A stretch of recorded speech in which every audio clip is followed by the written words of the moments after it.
예, 안녕하십니까. 방금 소개받은 FTA 지원센터의 유종민 관세사라고 합니다. 만나서 반갑습니다. 일단 지금 2시부터 계속해서 지금 교육을 많이 들으시느라고 많이 힘이 드실 텐데요. 일단 제가 여러분들이 지금 갖고 계시는 그 교재는요. 아무래도 제가 향후에도 돌아가셔서도 좀 복습도 하시고 또 기본서 역할도 좀 할 수 있게끔 최대한 제가 갖고 있는 지식을 많이 보여드리려고 노력을 했고요. 일단 제가 강의하는 자료는 어느 정도 압축이 조금 돼 있고 또 실무적으로 한 아세안 실무적으로 좀 도움이 되는 것들을 위주로 해서 제가 강약을 좀 조절할 테니까 너무 지루해하지 마시고 좀 간단하게라도 좀 들어주셨으면 좋겠습니다. 일단 제가 FTA를 항상 강의하기 전에 항상 강조하고 넘어가는 건이 있습니다.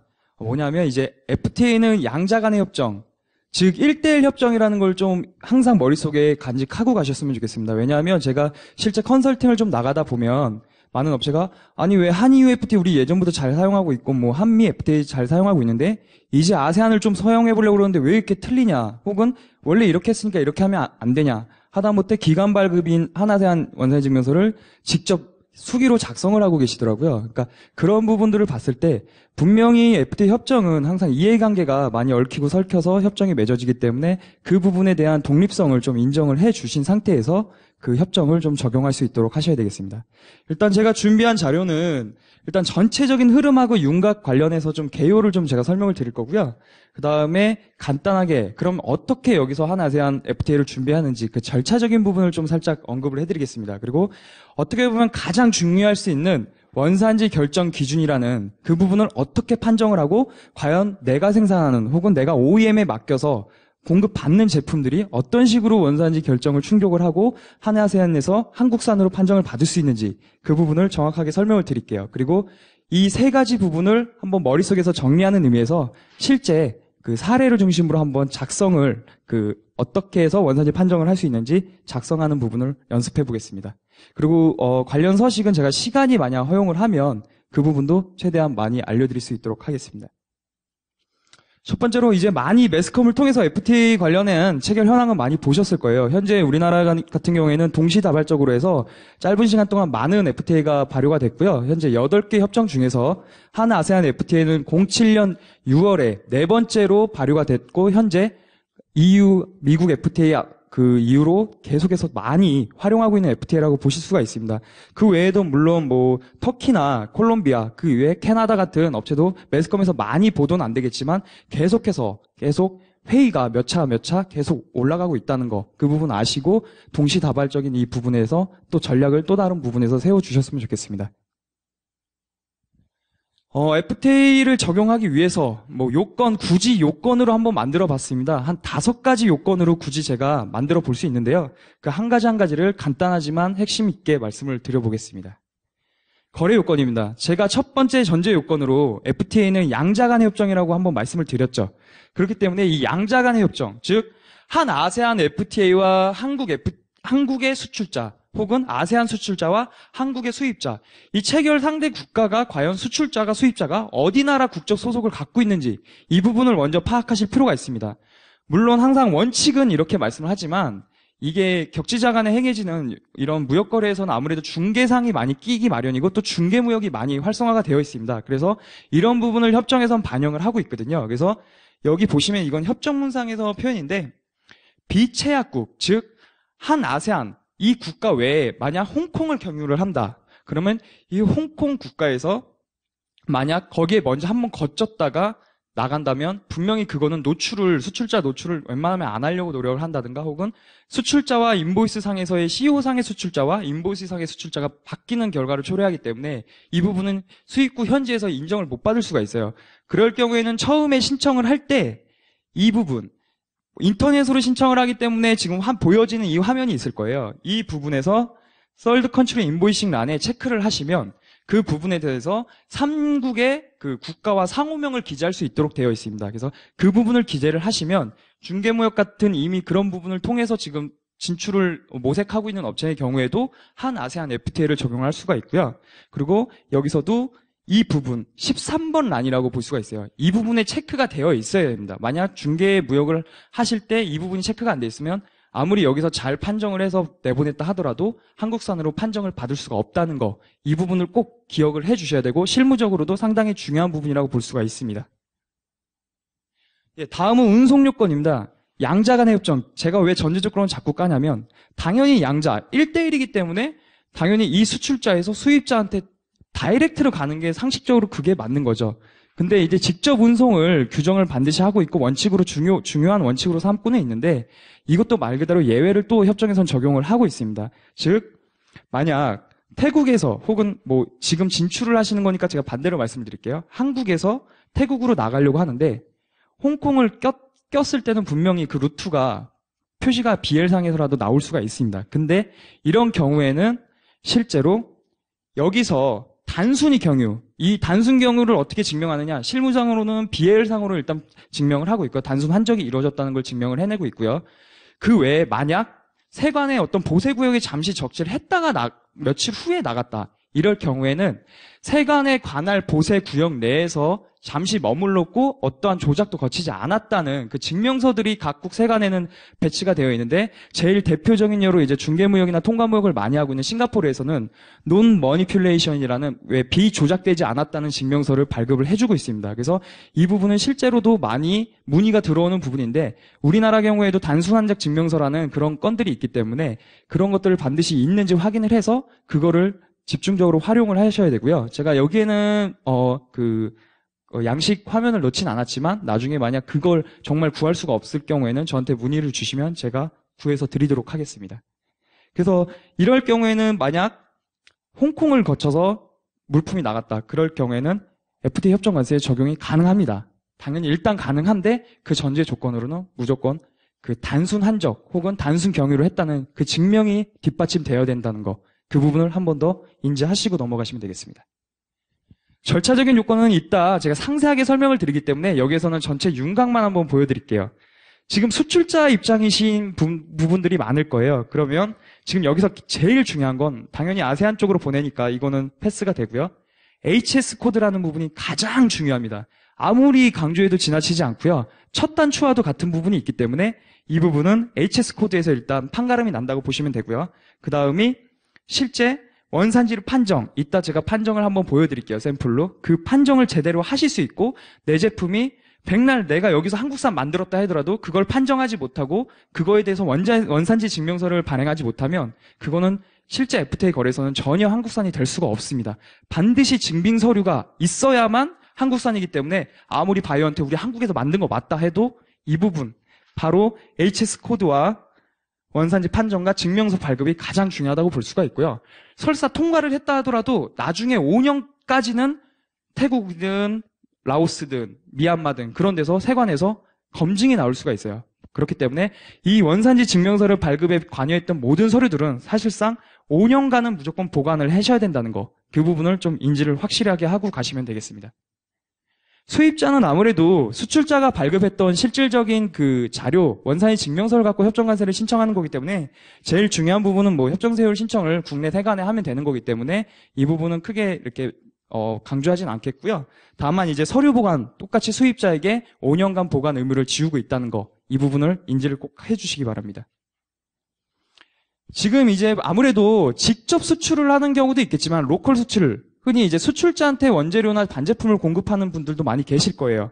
그럴 경우에는 뭐 수출자와 상당 부분 동일합니다. 근데 다만 원산지 확인서, 이걸 달리 제가 주로 많이 표현하는 게 국내 거래에 대한 원산지 증명서라고 할 수가 있어요. 아까도 말씀드렸듯이 이 원산지 확인서가 없으면 아무리 한국에서 한국산으로 만들었다고 아무리 강조를 해도 이 부분은 원산지 미상 처리 혹은 비원산지 재료로 처리할 수밖에 없습니다. 그렇기 때문에 만약 여기서 수출을 하시는데 주로 원재료 공급을 많이 받으셔서 하고 계시다면 그분들에게 원산지 판정을 요구를 하셔서 원산지 확인서를 반드시 받아 놓으셔야 됩니다. 다만 어떤 것들에 대해서 원산지 확인서를 받는지는 이따 상세한 절차에서 제가 설명을 드리겠습니다. 자, 다시 한번 정리를 하면 국내 거래인 1차, 2차 공급자들은 현대기아차에 납품하는 뭐 엔진 공급자나 이런 것들은 원산지 확인서만 잘 끊어주시면 단계별로만 가시면 1차 공급자는 2차 공급자에게 이걸 갖고 2차 공급자는 수출자에게 다시 원산지 확인서를 끊어주시기만 하면 됩니다. 근데 만약 직접적으로 수출을 하는 필리핀 쪽에 정말 이 자동차를 수출을 한다. 그럴 경우에는 원산지 증명서를 세관 또는 상공회의소에 신청을 하셔서 그 기관 발급으로 발급을 받으셔야 된다는 거. 이 부분을 좀 머릿속에서 다시 한번 익히시고 넘어가시겠습니다. 뭐 이거는 뭐 당연한 겁니다. 원산지 결정 기준 왜 가끔 실무상으로 대무역법에서 메이드 인 코리아라고 장에 나와 있으니까 우리 거 이거 한아세안 적용되는 거 아니냐 이렇게 말씀하시는 분들이 계세요. 분명히 제가 이 자리에서 말씀을 드릴게요. 대무역법에서 메이드 인 코리아 아무리 그 제품에 그 코리아 찍혀 있어도 실질적으로 우린 FTA는 각각의 FTA, 양자 간의 협정이기 때문에 각각 다 다르게 규정이 되어 있어요. 그래서 그거와는 별도로 FTA 원산지 증명서가 나올 수 있느냐 없느냐는 각각의 협정에서 정하는 요건을 충족했느냐가 중요한 거거든요. 그래서 원산지 기준을 HS 코드 6단위별로 규정되어 있습니다. 그것들을 꼭 확인하셔서 이 부분을 충족 여부를 확인을 하셔야 되고요. 그다음에 품목 요건. 왜 동일한 물품이어도 태국 다르고 라오스 다르고 미얀마 다 다릅니다. 그런 것들을 일일이 다 확인을 하셔서 이게 과연 정말 양어 대상이 되는지, 또 경우에 따라서는 자국 산업을 보호하기 때문에 세율 양어를 안 해줘요. 세율 인하를 안 해주고 있습니다. 그래서 그런 것들이 정말 있는지 HS 코드를 확인해서 상대국 먼저 그거를 확인하시고 넘어가셔서 그 요건들, 5가지 요건들이 모두 충족이 됐을 때만 한 아세안 FTA를 적용받을 수 있다는 거. 이 부분을 한번 머릿속에서 다시 한번 정리를 하시겠습니다.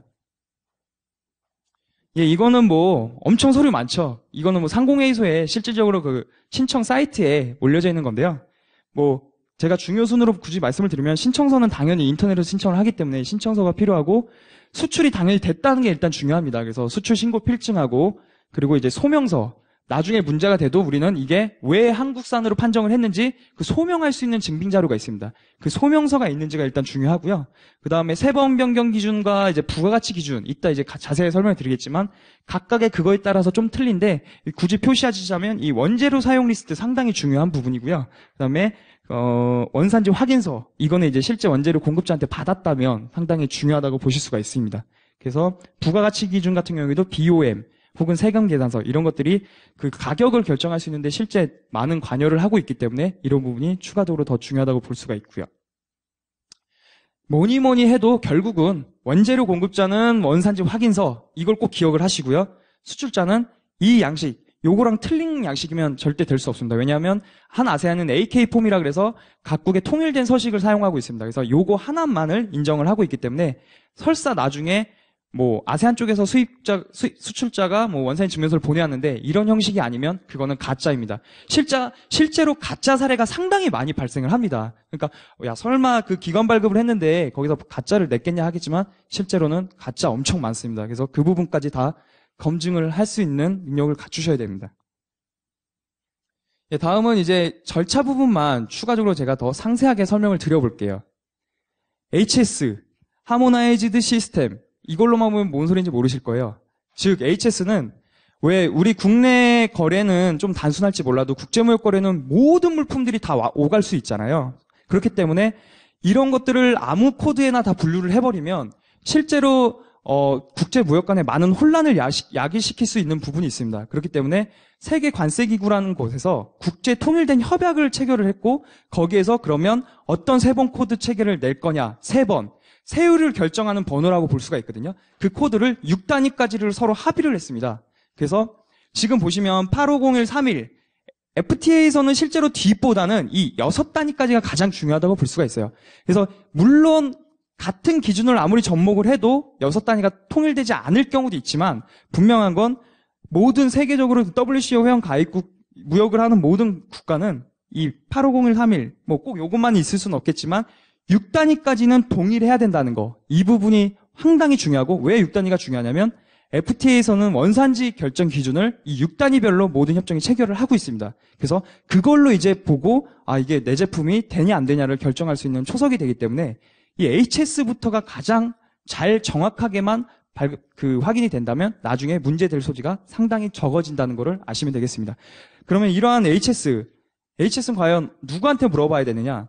일단 HS는 일단 여러분께서 가장 많이 접촉할 수 있는 부분들은 굳이 HS의 전문가라면 뭐 여기 계신 여기 있는 저 같은 관세사나 혹은 저희 센터 홈페이지가 있거든요. 그래서 센터 홈페이지는 이따 뒤에서 설명을 드리겠는데 그 센터 홈페이지 혹은 관세청 홈페이지에서 그 부분을 조회는 해볼 수 있어요. 다만 여기서 제가 조심스럽게 말씀드릴 수 있는 건 아무래도 이게 단순히 그 품명만 갖고 그 분류할 수 있는 건이 아니거든요. 그렇기 때문에 체크는 해보실 수 있지만 보다 정확한 걸 위해서는 전문가의 도움을 좀 받으실 필요성이 있다고 보시면 되겠습니다. 자, 지금 이분을 제가 왜 못 넘기고 있냐면요. 가장 세 번 변경 기준에서 핵심이 되고 있기 때문입니다. 지금 다른 거 다 필요 없고 딱 세 가지만 외우시면 됩니다. 류, 2단위는 챕터다. 4단위 호 단위는 타리프 헤딩이다. TH 이걸 외우시면 되고요. 6단위는 소호, 타리프 서브 헤딩. 이 플레임을 왜 외우라고 말씀을 드리냐면요. 아직 그 FTA 업무가 정확하게 잘 적응이 안 됐던 업체들은 이 하나하나의 약자들을 자꾸 헷갈려 하세요. 근데 이 플레임만 외우고 계시면 그 약자를 기억을 해낼 수가 있습니다. 그래서 결국은 CC라고 보통 많이 이제 표현을 하고 CTH라고 표현을 하고 CTSH라고 표현을 하는데 2단위가 바뀌었느냐, 4단위가 바뀌었느냐, HS 코드 6단위가 바뀌었냐에 따라서 그 약자를 표현을 하고 있습니다. 그래서 여기 보시면 왜 실제로 이건 협정에서 각각의 세 번 코드별로 나오는 이 문헌인데요. 다 결국 같은 말이에요. 실제로는 여기에 류가 적혀 있느냐, 호가 적혀 있느냐, 소호가 적혀 있느냐에 따라서 CC, CTH, CTSH만 구분을 하시고 내가 속한 제품, 이 제품이 만약 330300에 분류가 되는 화장품이다 하면 그거에 대한 부품 구성 원재료들을 쭉 뽑아본 다음에 그 원재료들이 과연 330300에 바뀌고 있는지 2단위가 바뀌어 있으면 33이 아니라 뭐 89가 될 수도 있고 34가 될 수도 있고 이런 식으로 바뀌면 되는 거고요. 4단위만 바뀌어도 된다 하면은 3303이 아니라 뭐 3301 이 정도만 바뀌면 이 부분을 충족할 수 있다는 거. 이거를 일단 인식을 하시고 이따 제가 사례에서 한 번 더 정리를 해드리겠습니다. 예, 이거는 제가 일부러 이해를 돕고 나중에라도 꼭 들어와 보시라고 사이트 이름과 이제 실제 어디 가서 HSK를 확인해 볼 수 있는지 그 부분을 제가 적어놨고요. 실제 아세안 국가 10개 국가에 대해서도 다 그 HS 코드를 확인은 해볼 수 있습니다. 그래서 그 부분들을 확인하셔서 전략을 구상을 하시면 되겠고요. 이번에 관세청에서 세계 HS 정보 시스템이라고 새로운 걸 더 업그레이드를 했더라고요. 그래서 이 부분도 상당히 저도 도움을 많이 받고 있고 여러분께서도 앞으로 계속 도움을 받으셔야 되는 사이트라고 인식을 하시면 되겠습니다. 예, 관세사한테도 물어보고 내가 나름대로 포털을 이용해서 확인을 해봤습니다. 근데도 도무지 관세사들마다 다 틀려요. 전화해봐서 네이버 찾아가지고 관세사들 다 연락해봤더니 아 그거는 뭐 같습니다. 근데 어떤 관세사도 명확하게는 답을 못 내린대요. 왜냐하면 새로운 물품이라던가 아니면 신기술이 접목되어 있는 물품들은 역대 이렇게 분류됐던 사례가 없으면 아무래도 관세사 입장에서도 상당히 부담이 되는 게 사실입니다.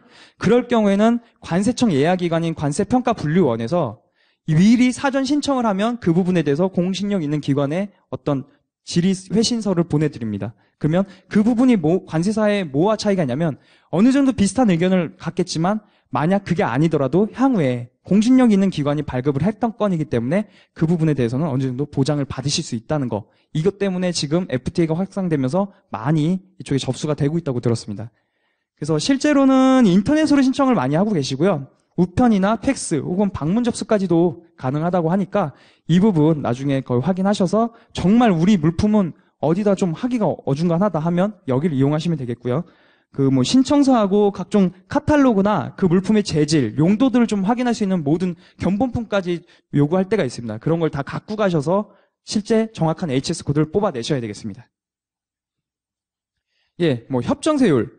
이게 이제 약간 좀 오해가 있으신 게 물론 FTA는 이제 선택이 아닌 필수이긴 합니다. 근데 왜 그 인하 세율폭이 되게 경미한 건들이 있어요. 원래부터 뭐 0%를 적용한다든가 혹은 아니면 앞으로 점진적으로 철폐를 예상하고 있기 때문에 아직은 실제 인하폭이 그 좀 미미해서 차라리 이 FTA 원산지 관리하는 비용이 차라리 돈 깎아주는 것보다 더 크다. 이런 것들은 차라리 그냥 돈을 조금 깎아주시고, 물론 그건 정확하게 따져보셔야겠죠. 깎아주시고, 나중에 향후에 좀 이제 사업이 확장되고, 연도가 올라가서 이제 인하폭이 예를 들면 15%였던 게 0%까지 이제 떨어지는 해가 됐을 때 좀 접목을 하실 필요성이 있으세요. 무조건 그 비용도 만만치 않은데 그걸 다 하시기에는 부담이 되시는 게 사실이거든요. 그렇기 때문에 HS 코드를 확인하셨다면 현지국 협정세율이 어떻게 되는지 수출 상대 국가에 대한 협정세율을 지금 이 사이트에서 확인을 해볼 수가 있습니다. 그래서 그걸 먼저 확인하셔서 2014년 현재 몇 프로의 세율을 갖고 있는지 그 부분을 좀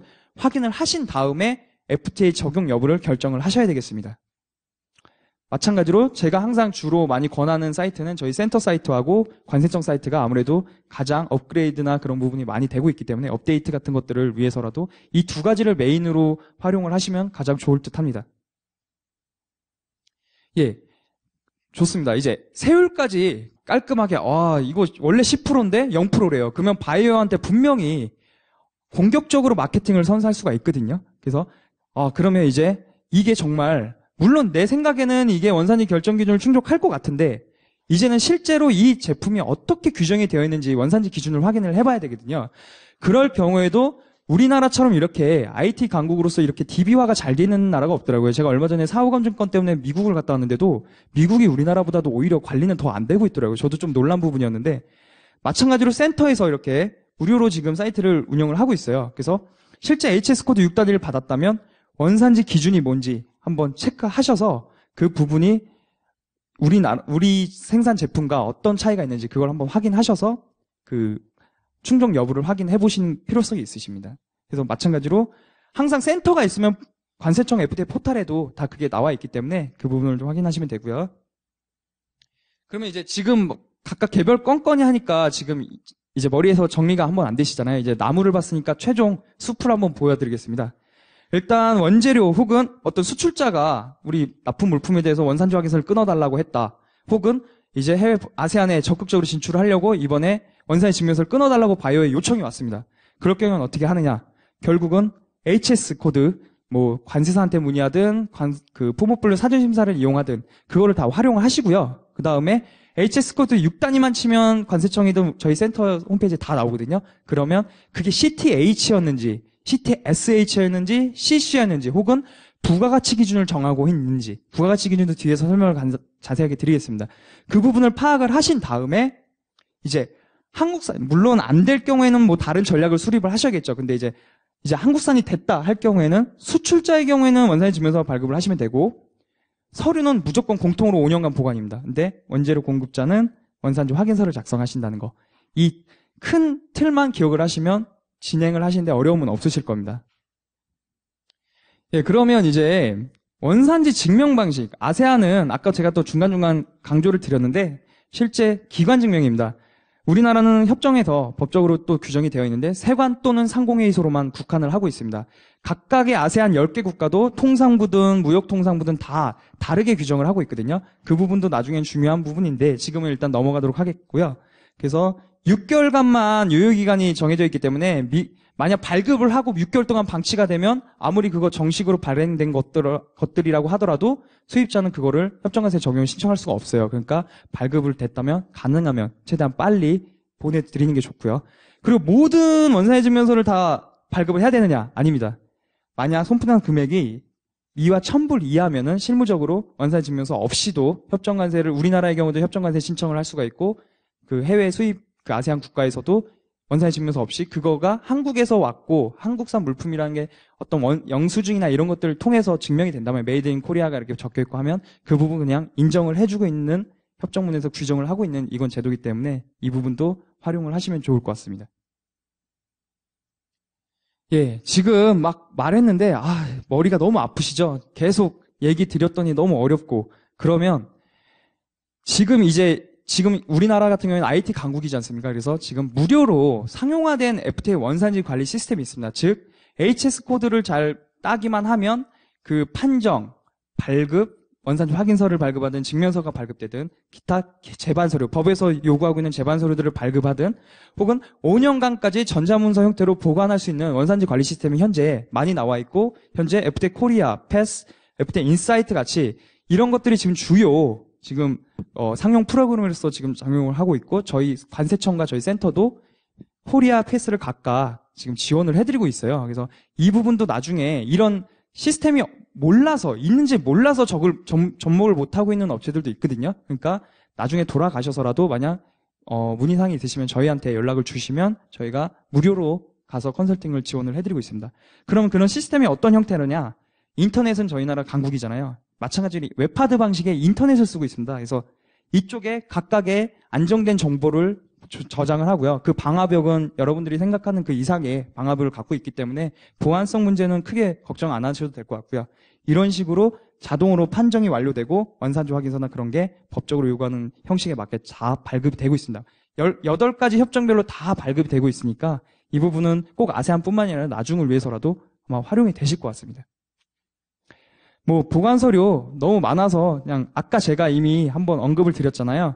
결국은 정리를 하면 원산지 확인서, 원산지 증명서, 그리고 실제 그 제품을 만들 때 투입됐던 재료 리스트나 혹은 재고 관리 리스트 이런 것들, 결국은 그 원산지 증명서를 혹은 원산지 확인서를 끊기 위해서 모든 자료들, 증빙이 될 수 있는 자료들은 다 보관을 하셔야 된다는 게 가장 편하게 생각하시면 그렇게 되고요. 이건 법적으로 특례법 시행령에서 13조에도 규정이 되어 있고 협정문에도 규정이 되어 있습니다. 그래서 만약 검증이 나왔을 때 그게 정확한 보관 서류를 못 보여주면 그 부분에 대해서 또 벌금과 과태료가 물 수 있음을 또 아셔야 되겠습니다. 예, 이런 사례에 많이 공감하실 거예요. 제가 실제 경험했던 업체인데요. 태국으로 엘리베이터를 수출하는 업체였어요. 근데 태국에서 태국 세관이 우리나라 세관에 요청을 한 거예요. 뭔가 느낌이 안 좋다. 이거는 조작 가능성이 있으니까 이거를 심사해달라고 하면서 그 업체 정보를 보냈어요. 수출자 업체 정보를. 그래서 이유가 뭐였냐면 시효상의 수출자 주소하고 인보이스상의 주소가 원래 일치를 해야 되거든요. 근데 왜 우리 수출 신고할 때 본사 주소로 주로 많이 하고 또 인보이스상에서도 본사로 많이 하는데 실제 공장은 왜 창원이나 울산 이런 데 있을 경우가 있잖아요.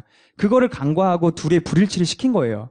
그러니까 태국 세관원 입장에서는 실제 이건 공장이 존재 안 할 수도 있다고 판단을 한 거죠. 그렇다고 그래서 간접 검증을 택하고 있거든요. 직접 오는 게 아니라 우리나라 쪽에 이제 공문 서신 같은 걸 보내요. 그러면 이 업체 한번 체크해달라 해서 확인을 해봤는데 일단 두 업체 다 맞는 법인이었고요. 다만 그 관행상 이제 실제 여기서 작성이 되니까 그 공장의 원산지 증명서를 냈던 거였죠. 근데 그런 거는 소명을 잘하고 한국 세관도 충분히 납득을 하면 그 부분은 다 소명이 되고 수입자도 협정과세 적용을 무리 없이 받을 수가 있고 수출자도 추가적인 뭐 추징이나 벌금 과태료 없이 끝낼 수가 있기 때문에 보관 서류나 혹은 소명 자료가 상당히 중요하다고 보실 수가 있습니다.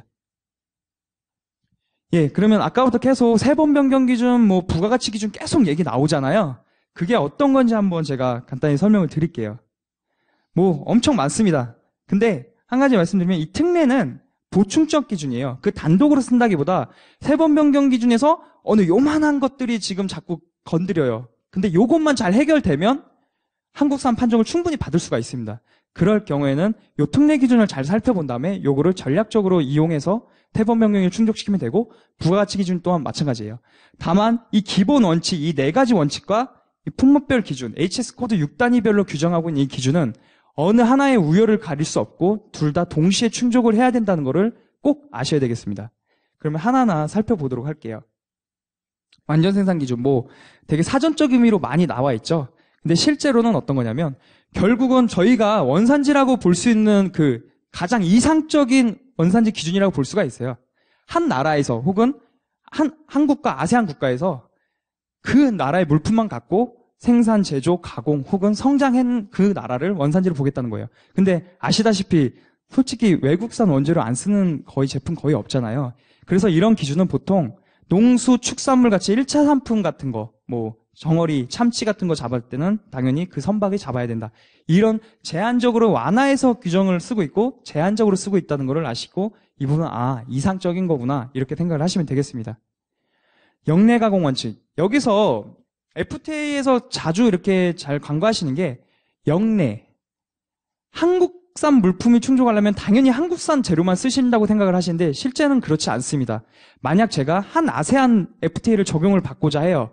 그럴 경우에는 아세안 쪽 재료를 우리나라로 수입을 해서 한국에서 뭐 어떤 가공을 하든 버무리든 해서 만들어서 제품이 나간다면 그 아세안으로부터 수입됐던 거는 적어도 한 아세안 FTA에서만큼은 한국산 재료로 봐주겠다는 뜻입니다. 영내가 그 뜻이에요. 그 FTA를 적용받고자 하는 그 상대 국가와 이 우리나라가 결국은 그 나라 재료 거를 다 쓸 때는 영내에서만 가공한 걸로 보겠다. 이런 부분이 있는데 항상 원칙이 있으면 여유가 있다고 제가 자꾸 강조드리는 이유가 보통 칠레나 미국이나 EU는 그걸 인정을 안 하고 있는데 간간히 한 아세안 FTA에서는 역외 가공을 일부 허용해주고 있어요. 100가지 품목에 대해서 제한적으로 허용을 해주는데 그게 뭐냐면요. 개성공단. 우리나라는 같은 나라라고 볼 수 있지만 실제 세계에서는 개성공단은 북한으로 보거든요. 그렇지만 개성공단 저희 많이 활용하고 있잖아요. 그래서 처음 협정을 맺을 때 당시에 이 부분은 꼭 추가를 해달라고 이렇게 요청을 했었습니다. 그래서 이 부분 100가지 품목에 대해서는 개성공단 물품에서 잠깐 일부 거치고 우리나라에 와서 다시 제조 가공을 일부 조금 더해서 보내도 그거는 한국에서 영내 가공을 다 한 걸로 봐주는 규정이 있습니다. 그래서 만약 그 재료비나 이런 걸 중국에서보다 그 개성공단에서 한번 활용해보고 싶다면 이 부분도 전략적으로 다만 이제 제한적인 품목이기 때문에 그 부분을 좀 인지를 하시고 접목 여부를 결정을 하셔야 될 것 같습니다. 충분 가공 원칙 이건 당연한 거죠.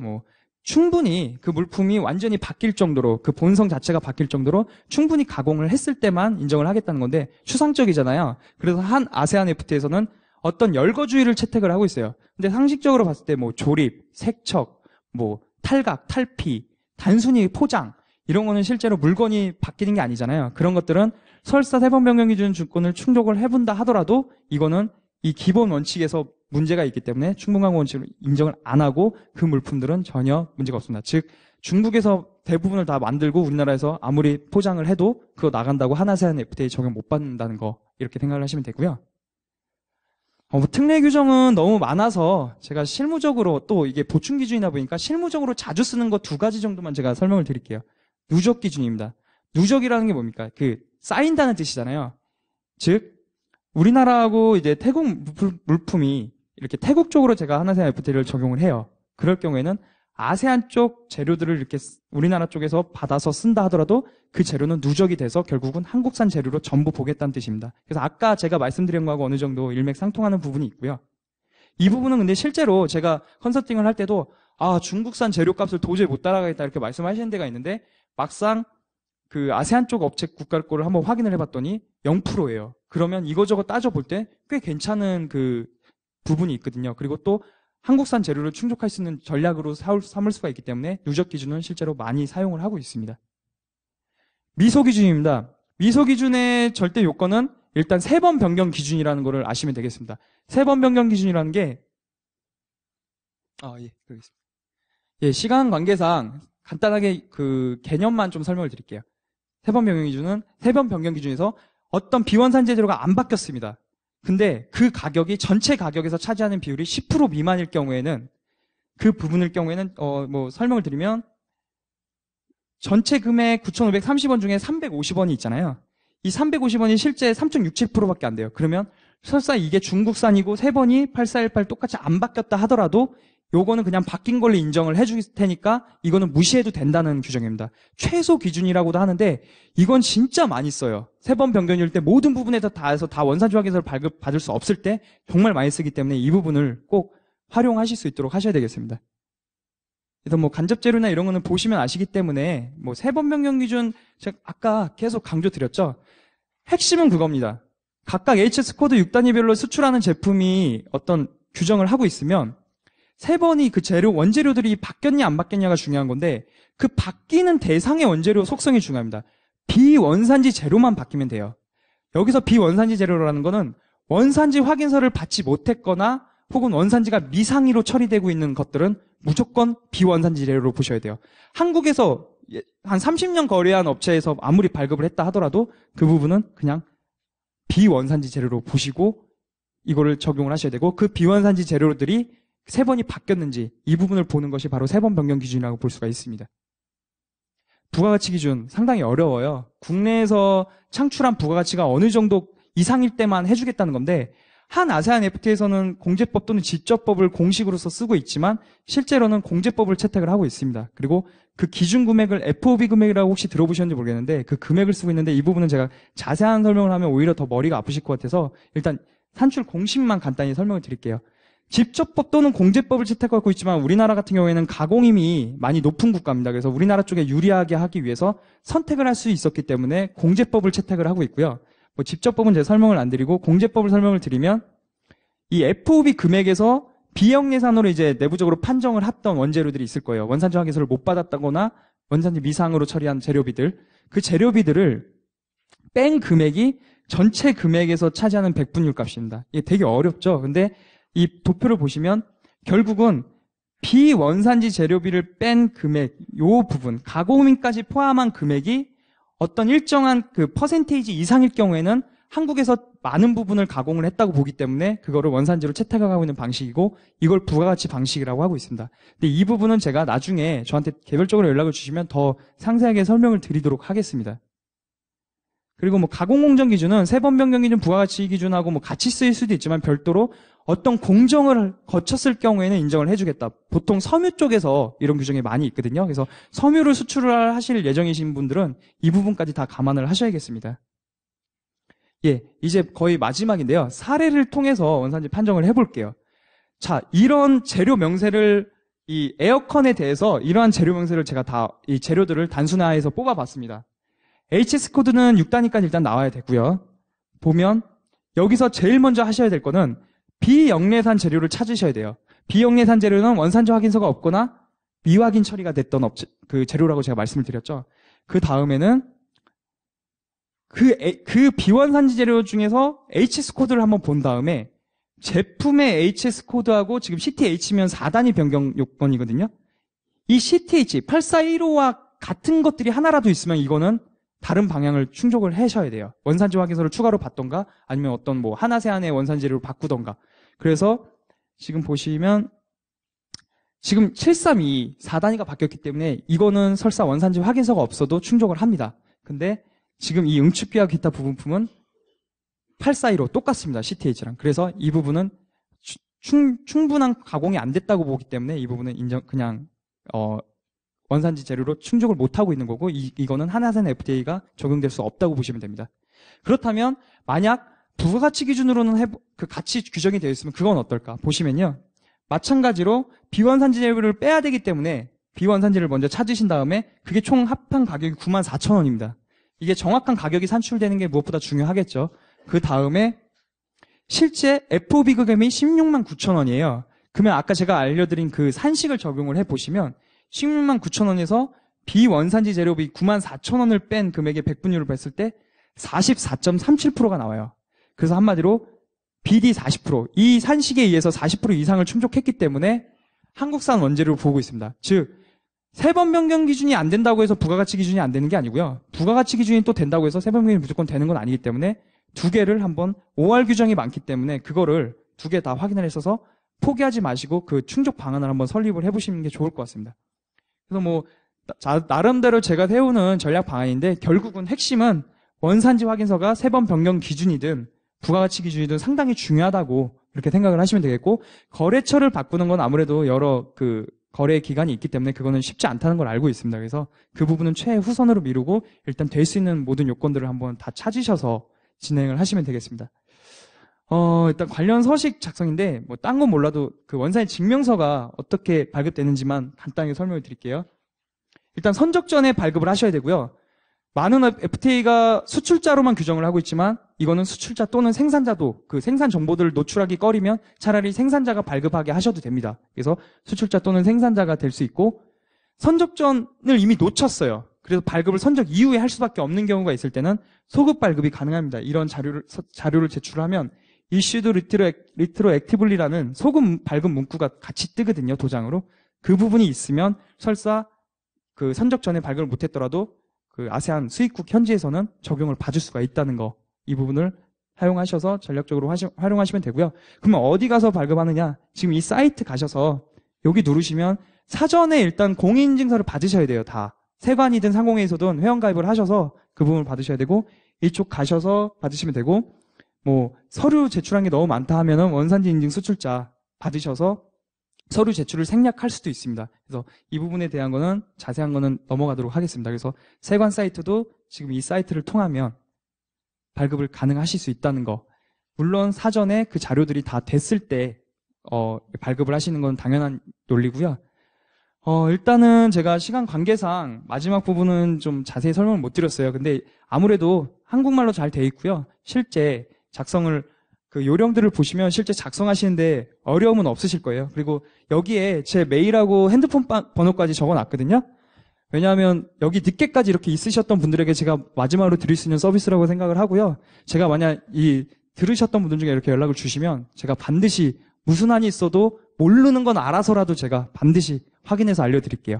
그리고 저희 센터에 자료들이 있습니다. 지금 이 영문으로 만든 자료인데요. 왜 하나세안 시장 처음 개척할 때 FTA로 많이 이렇게 좀 얘기를 하셔야 되잖아요.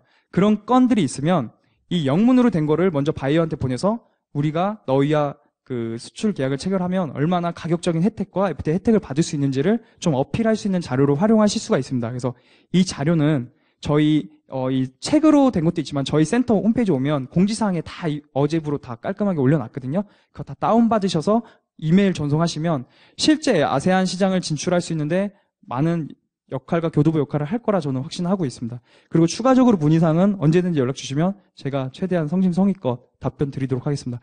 너무 늦은 시간까지 이 어렵고 지루한 강의 들어주셔서 감사드리고요. 가시는 길 편안히 가십시오. 감사합니다.